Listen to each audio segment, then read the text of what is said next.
புதுசா ஒரு நபரை பார்த்து பேசவும் எனக்கு பயம். ஒரு ஸ்டேஜ் ஏறி பேசணும்னா கூட எனக்கு பயம் இருக்குது. உண்மையை சொல்றதுக்கு கூட எனக்கு பயம் இருக்குது. எனக்காக நான் நிக்க எனக்கு பயமா இருக்கு. ஒரு இன்டர்வியூல நான் என்னை பத்தி சொல்றதுக்கு நான் பயப்படுறேன். ஒரு இன்டர்வியூ அட்டென்ட் பண்றதுக்கு நான் பயப்படுறேன்.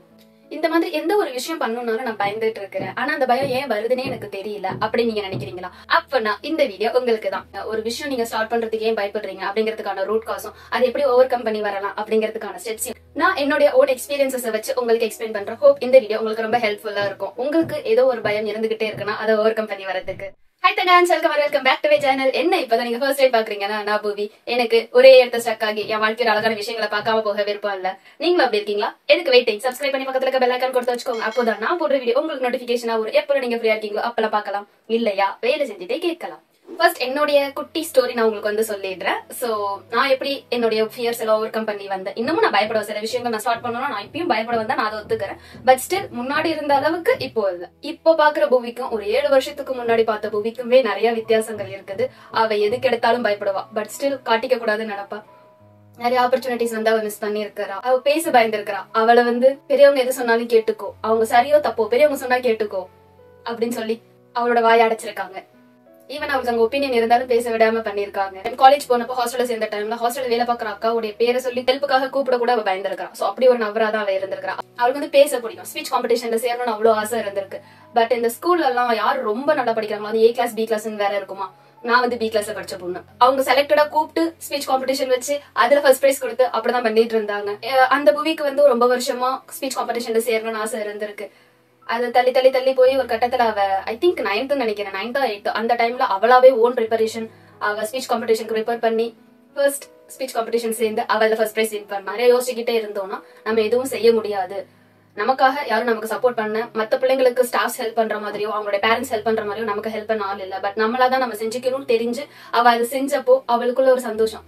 அவ ஃபர்ஸ்ட் பிரைஸ் எடுத்துட்டான்னு அந்த அளவுக்கு யாரும் பாராட்டல. அவ அது மத்தவங்க கிட்ட எதிர்பார்க்கவும் இல்லை. அதே மாதிரி குவிஸ் காம்படிஷன் சேரவும் அவளுக்கு ரொம்ப ஆசை இருக்கு. நான் நிறைய படிப்பா. அவளுக்கு குவிஸ் காம்படிஷன் சேரணும்னு ஆசை இருந்திருக்கு. வெளியே போகணும், பார்ட்டிசிபேட் பண்ணணும் அப்படின்னு சொல்லி நிறைய ஆசைகள் இருந்தது. ஆனா same thing I think 90s kids நிறைய பேர் அவங்களுடைய ஸ்கூல்ல அந்த செலக்டிவா பீப்புள் மெடல் எடுப்பாங்க. யாரெல்லாம் அந்த மாதிரி உங்க ஸ்கூல்ல நீங்க எக்ஸ்பீரியன்ஸ் பண்ணிருக்கீங்க கமெண்ட் செக்ஷன்ல கண்டிப்பா சொல்லுங்க. சோ அவங்க யார் ரொம்ப நல்லா படிக்கிற பிள்ளைங்க எந்த கிளாஸ் இருந்தாலும் சரி அது ஒரு 4 பேர் வச்சுப்பாங்க. அவங்களை மட்டும் கூப்பிட்டு காம்படிஷன் எங்க போனாலும் கூட்டிட்டு போறது இந்த மாதிரி பண்ணுவாங்க. மத்த பிள்ளைங்களுக்கு அந்த ஆப்பர்ச்சுனிட்டி கொடுக்கவே மாட்டாங்க. அதே மாதிரி எங்க ஸ்கூல்ல பண்ணாங்க. சோ எனக்கு குவிஸ் காம்படிஷன் சேரணும்னு ஆசை இருந்திருக்கு. பட் நான் சேரல. அவங்க செலக்டிவா கூப்பிட்டு அவங்க மட்டும் போயிடுவாங்க. சோ இந்த மாதிரி தான் நடந்திருக்கு. ஆனா காலேஜ் சேர்ந்தப்போ ஃபர்ஸ்ட் இயர்ல யூஜி ஃபுல்லா first year second year third year 3 வருஷம் இருக்கிறவங்களுக்கும் காம்படிஷன் குவிஸ் காம்படிஷன் வச்சாங்க. நான் பிசிக்ஸ் படிச்சேன். சோ அப்போ குவிஸ் காம்படிஷன் வச்சப்போ that is my first attempt. குரூப்பா தான் பண்ணோம். நான் இன்னும் 2 பொண்ணுங்க. சோ ஒரு டீமுக்கு 3 பேர் அப்படிதான் பண்ணோம். நான் பயந்த தேர்ட் இயர் சீனியர்ஸ் எல்லாம் இருக்காங்க. எப்படி நம்ம அவங்களை பீட் பண்ண போறோம், நம்ம எப்படி ஃபர்ஸ்ட் பிரைஸ் எடுப்போம், இப்படிலாம் நிறைய யோசிச்சிருக்கேன். But still that's my first quiz competition. நாங்க வின் பண்ணோம். அண்ட் நெக்ஸ்ட் டே எங்க ஹெச்ஓடி கிளாஸ் ரூமுக்கு என்கிட்ட தனியா பேசினாங்க. நீ எத்தனை குவிஸ் காம்படிஷன் சேர்ந்திருக்கிற அப்படின்னு கேட்டாங்க. இல்ல மேம் இதான் என்னோட ஃபர்ஸ்ட் குவிஸ் காம்படிஷன் சொன்னேன். இதான் என்னோட ஃபர்ஸ்ட் குவிஸ் காம்படிஷனா, பரவாயில்லையே நீ நல்லா பண்ற அப்படின்னு சொல்லி அவங்க அன்னைக்கு என்கரேஜ் பண்ணாங்க. அது என்னால மறக்கவே முடியாது. அந்த ஒரு சந்தோஷத்தை என்னால எக்ஸ்பிளைன் பண்ணவே முடியாது. நான் அவ்வளவு ஹாப்பியா இருந்தேன். அதுதான் அடுத்த டர்னிங் பாயிண்ட். அந்த ஃபர்ஸ்ட் ஸ்பீச் காம்படிஷனுக்கு அப்புறம் அடுத்த டர்னிங் பாயிண்ட் இந்த குவிஸ் காம்படிஷன் தான். மை ஃபர்ஸ்ட் இன்டர்வியூ நான் அட்டென்ட் பண்ணேன். நான் கொஞ்சம் பயத்தோட தான் அந்த இன்டர்வியூ அட்டென்ட் பண்ணேன்.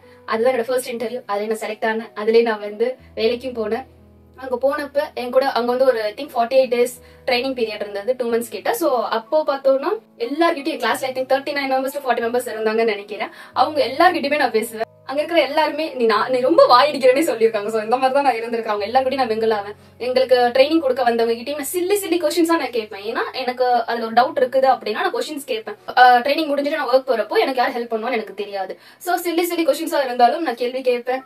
எல்லார்கிட்டும் மிங்கிள் ஆவேன். என்னோட நாலேஜ் நான் கெயின் பண்ணிக்கிட்டேன். அந்த ஒரு பயம் இருந்து நான் வாய் மூடிட்டு இருந்திருந்தேன்னா நான் நல்லா பெர்ஃபார்ம் பண்ணிருக்க முடியாது.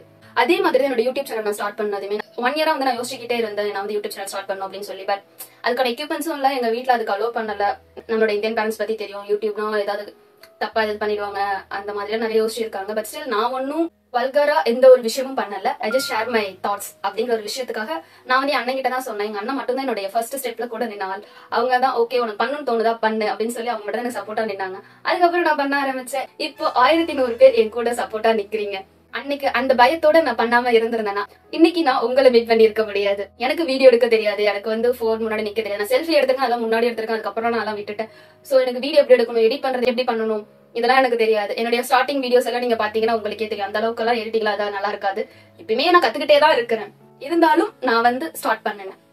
ஓகே ஒரு வீடியோ எடுப்போம் அப்லோட் பண்ணுவோம் அப்படின்னு சொல்லி நான் அப்லோட் பண்ணேன். ஈவன் எனக்கு 0 views இருந்தப்பையும் நான் வந்து வீடியோஸ் அப்லோட் பண்ணேன். இப்படிதான் வந்து என்னோட யூடியூப் சேனலும் க்ரோ ஆக ஆரம்பிச்சது. நான் 1000 பேர் வந்துருச்சு, இதெல்லாம் ஒரு விஷயமா? எனக்கு அது பெரிய விஷயம் தாங்க.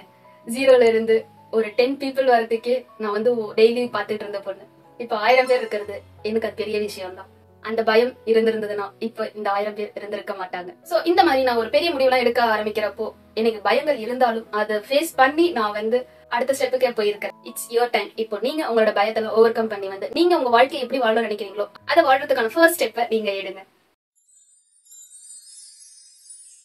ஃபர்ஸ்ட் நமக்கு ரூட் காஸ் என்னன்னு கண்டிப்பா தெரிஞ்சே ஆகணும். அப்போதான் நம்மளுடைய பயத்தை வந்து நம்ம ஓவர் கம் பண்ணி வர முடியும். சில வீடியோஸ்ல வந்து சொல்லியிருப்பேன், நம்ம 7 வயசு வரையும் என்ன நமக்கு கத்து தரப்படுதோ அதுதான் நம்மளோட கேரக்டரா மாறும் அப்படின்னு சொல்லி. பட் இதுல இன்னொரு பெனிஃபிட் என்னன்னு பார்த்தோம்னா நம்மளோட கேரக்டரை நம்மளால மாத்த முடியும். நம்ம கான்சியஸா நம்மளோட கேரக்டரை மாத்த நினைக்கிறப்போ கண்டிப்பா நம்ம மாறுவோம். சின்ன வயசுல நீங்க எந்த மாதிரியான என்விரான்மெண்ட்ல வளர்ந்துருக்கீங்கன்னு உங்களுக்கு மட்டும் தான் தெரியும். எதுக்கு எடுத்தாலும் அடி வாங்கிக்கிட்டு ஆக்சுவலி ஸ்பீக்கிங் குழந்தை நிறைய அடிச்சு அந்த குழந்தை நிறைய பயப்பட ஆரம்பிக்கும். எல்லாத்துக்கும் பயப்பட ஆரம்பிக்கும். அந்த குழந்தை நிறைய பயப்படும், வெளியே பேசுறதுக்கு பயப்படும். அது சம்மந்தமே இல்லாம ஒருத்தவங்க கூட அதை கம்பேர் பண்ண ஆரம்பிக்கும். அந்த குழந்தை தைரியமா இருந்ததுன்னா ஏன் என்னால அவங்கள மாதிரி இருக்க முடியலன்னு அந்த குழந்தை கம்பேர் பண்ணும். உங்களுடைய சின்ன வயசுல நீங்க எப்படி இருந்தீங்க, என்ன மாதிரி வளர்ந்துருக்கீங்க அப்படிங்கறத ஃபர்ஸ்ட் நீங்க ரீகால் பண்ணி பாருங்க. உங்களுக்கு 7 வயசு வரையும் உங்களுக்கு என்னென்ன நினைவுகள்லாம் இருக்கோ அதெல்லாம் வந்து லிஸ்ட் டவுன் பண்ணுங்க. எந்த விஷயங்கள்லாம் உங்களுக்கு பயமுறுத்துற மாதிரி இருந்திருக்கு அப்படிங்கறத நீங்க தெரிஞ்சுக்க ஆரம்பிங்க. அடுத்ததா பார்த்தோம்னா இன்னொருத்தவங்களுடைய ஒப்பீனியன், மத்தவங்க என்ன சொல்லிடுவாங்க அப்படிங்கறதே நம்மள முக்காவாசி பேர் நம்ம செய்ய நினைக்கிற விஷயத்த செய்யாம இருக்கிறதுக்கு காரணமே அதுதான். இப்ப நான் இதை செய்ய போறேன், இது வந்து நம்ம சுத்தி இருக்கிறவங்க யாருமே செய்யல, சோ அதை செஞ்சு நான் ஏதாவது தோத்துட்டேன்னா அதுல அவங்க கிண்டல் பண்ணா என்ன பண்றது, என்ன வச்சு அவங்க கேலி கிண்டல் பண்ணுவாங்களே, நான் எப்படி ஃபேஸ் பண்ண போறேன், என்னை பத்தி அவங்க பின்னாடி போய் பேசுவாங்களே. சீரியஸ்லி அவங்க பின்னாடி பேசுறது உங்களுக்கு அவ்வளவு இம்பார்ட்டன்ட் விஷயமா ஆயிடுச்சா? இந்த ஒரு பயத்தால உங்களுக்கு பிடிச்சது நீங்க செய்ய பயப்படுறீங்களா?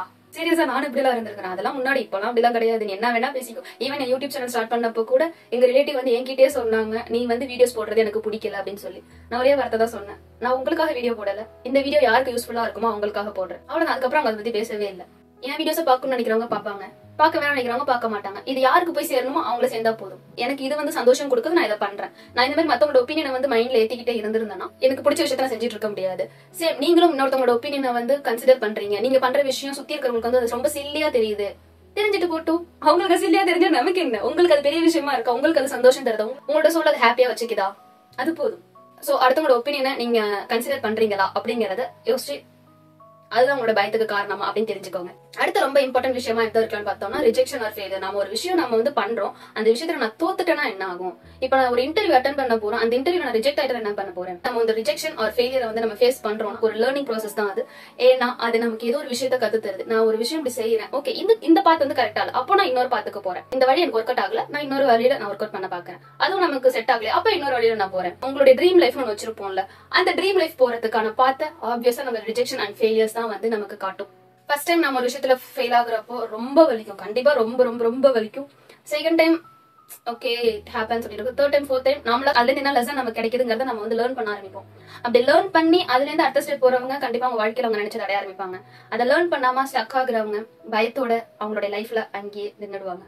சோ நீங்க அங்கே நிக்க போறீங்களா இல்ல அடுத்த ஸ்டெப் எடுத்து வைக்க போறீங்களா அப்படிங்கிறது உங்க கையில தான் இருக்கு. சோ எதுக்காக நீங்க பயப்படுறீங்க அப்படிங்கிறது நான் சொன்ன இந்த மேஜர் 3 ரீசன்ஸ்ல ஏதாவது ஒன்று இருக்கலாம். அது வந்து உங்களோட சைல்ட்ஹுட்ல இருந்து அந்த ஒரு ப்ராப்ளம் வந்து இருக்கலாம். உங்களுடைய பேரண்ட்ஸ் வந்து உங்களை அடிச்சோ இல்ல மத்தவங்க வந்து ஒரு ஏதோ ஒரு சொல்லி உங்களை பயமுடுத்தி இந்த மாதிரி வச்சிருக்காங்களா, அதுதான் உங்களோட பயத்துக்கான காரணமான்னு தெரிஞ்சுக்கோங்க. அப்படி இல்ல மத்தவங்களோட ஒப்பீனியன் வந்ததுக்கான காரணமான்னு தெரிஞ்சுக்கோங்க. அதுவும் இல்ல அப்படின்னா நம்ம ஒரு விஷயம் செய்யறப்போ அதுல தோத்துருவோமோ அப்படிங்கிற பயத்தால நீங்க வந்து ஒரு விஷயத்த செய்யாம இருக்கீங்களா அப்படிங்கறத தெரிஞ்சுக்கோங்க. இந்த மேஜர் 3 ரீசன்ல ஏதோ ஒன்று கண்டிப்பா இருக்கும். அப்படி இல்லைன்னா அதை தவிர வேற என்ன ரீசனா இருக்கலாம் அப்படிங்கறத எனக்கு கமெண்ட் செக்ஷன்ல சொல்லுங்க. நானும் அந்த ரீசனை தெரிஞ்சுக்கிறேன். அது வந்து மத்தவங்களுக்கும் ஹெல்ப்ஃபுல்லா இருக்கும். ஓகே இது கூட ரீசனா இருக்கலாமா அப்படிங்கறத மத்தவங்களும் தெரிஞ்சுக்கிட்டும் நானும் தெரிஞ்சுக்கிறேன். ஓகே இந்த பயம்லாம் அதுக்கான ரூட் காஸ் நான் தெரிஞ்சுக்கிட்டேன். இப்ப அதுல இருந்து எப்படி ஓவர் கம் பண்ணி வரது அப்படின்னு கேட்டீங்கன்னா, ஆஸ் யூஷுவல் நான் எப்பயும் சொல்ற விஷயம் தான், ஜர்னல் யுவர் தாட்ஸ். உங்களுடைய எண்ணோட்டங்களை நீங்க எழுதி வைங்க. உங்களுக்கு என்ன மாதிரியான பயங்கள்லாம் இருக்குன்னு சொல்லி எழுதி வைங்க. பேப்பர் அண்ட் பென் கண்டிப்பா எடுத்துக்கோங்க, எழுதி வைங்க. அது ரொம்ப ஹெல்ப்ஃபுல்லா இருக்கும். நீங்க எழுதுறவங்களுக்கு இதோடைய அருமை கண்டிப்பா புரியும். உங்களுக்கு ஜர்னல் எப்படி பண்றது, என்ன மாதிரி எழுதுறது அப்படிங்கிறதுக்கான டீடைல்டு வீடியோ வேணும்னா நான் ஆல்ரெடி ஜர்னல் பத்தின வீடியோ நான் என்னோட சேனல் அப்லோட் பண்ணிருக்கேன். அந்த வீடியோக்கான லிங்க் நான் உங்களுக்கு டிஸ்கிரிப்ஷன்ல கொடுக்குறேன். கண்டிப்பா அந்த வீடியோவை செக் அவுட் பண்ணி பாருங்க. அது உங்களுக்கு ஹெல்ப்ஃபுல்லா இருக்கும். எப்படி நீங்க வந்து ஜர்னலிங் ஸ்டார்ட் பண்ணலாம் அப்படிங்கிறதுக்கு.